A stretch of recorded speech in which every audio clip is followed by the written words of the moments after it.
There's a big lumber baron out to poison our land. Kill off the hardwoods, they ain't worth a damn. Harvest the fur, ship it off to Japan. And we just want to know, where do you think it all goes?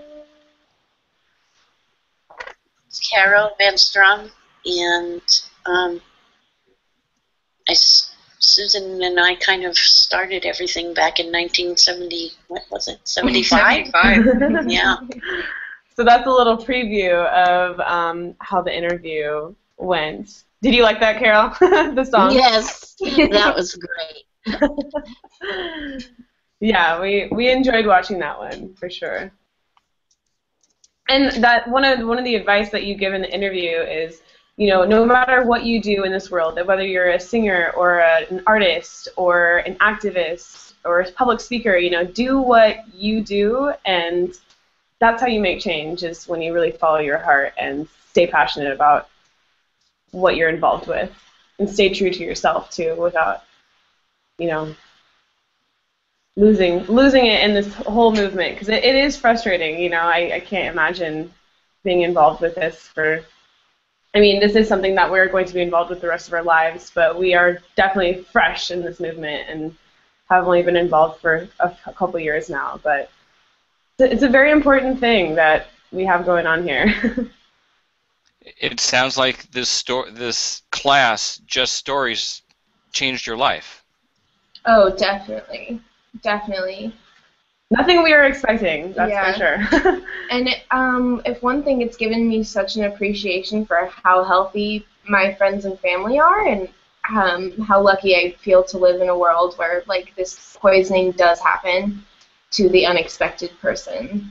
And I think we both feel really lucky to enter into this movement, not as somebody who's experienced it firsthand. So yeah, we try to feel, keep it that way. Yeah, very privileged to be on this side of the issue of wanting to make change and having an involvement in that way. Yeah. So you were very inspired with the focus of Just Stories, i.e. ethical media. Can you explain ethical media? Well, the first challenge that comes into my mind was, like, going in and meeting this community. We really wanted to make it in collaboration with them and to take their wishes in, but also report on it, you know, giving kind of the full story.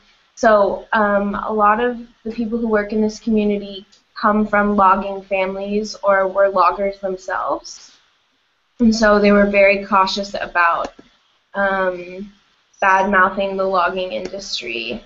And I mean, as environmentalists and environmental science students, I think it was hard for us to kind of grapple with that and say, okay, look at this industry that's, like, really, really, like, harmful, and not only to your environment, but to human health. And so to sit with this group of people and hear that, you know, they really do support logging and that they do even, like, believe in spray in some cases was difficult. But I think, as Catherine always says, you have to meet people halfway, and you can't just expect that we're going to ban herbicides all at once, even though that's obviously what I would want and what Hope would want, I think. So. Yeah.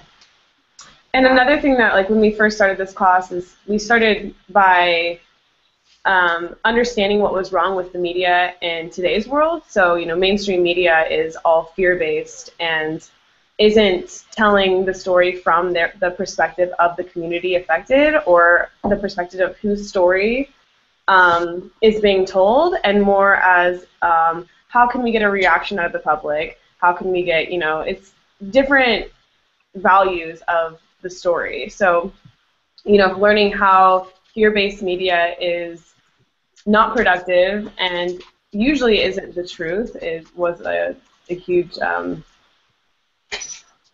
hurdle that we had to get over, just to understand, like, how the way things are now and the way things are in the mainstream media is pretty skewed.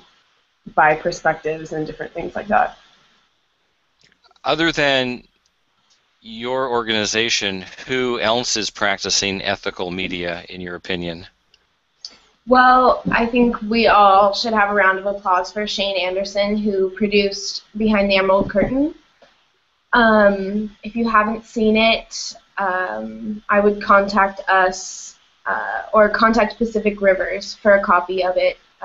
So it's called Behind the Emerald Curtain, and it's a 30-minute film about Oregon's logging practices. Carol can attest to what a great film it is. He goes over the science of it, the ecology, the economics, everything. So this is a trailer right here, but he's got some just horrifying shots of Oregon's clear cuts. He does a really appropriate job of exposing the harmful practices that we do by sharing stories, and that's what we have found just so effective, is just telling the story of these individuals who have experienced this, and that's a way to connect and hear the truth. Yeah, and hearing it firsthand from Oregonians who have experienced it. And I don't know if I'm going to explain this correctly, but just to kind of put the barrier up between those who have the firsthand bodily knowledge and then those who understand the issue but haven't experienced it firsthand. There's a distinction there, and that's important to us. So in this film, he talks mostly to the community of Rockaway Beach, who's also been hugely affected, and their water source is really contaminated and is not okay by EPA guidelines. So 80% of the Jetty Creek watershed has been clear cut, which, as Nancy, a woman in this film, says, if 80% has been clear cut, 80% has been sprayed. Yeah. So it's pretty horrifying. As this image, if you can see right here, that's Jetty Creek. And you can see there's not a lot left of the forests there.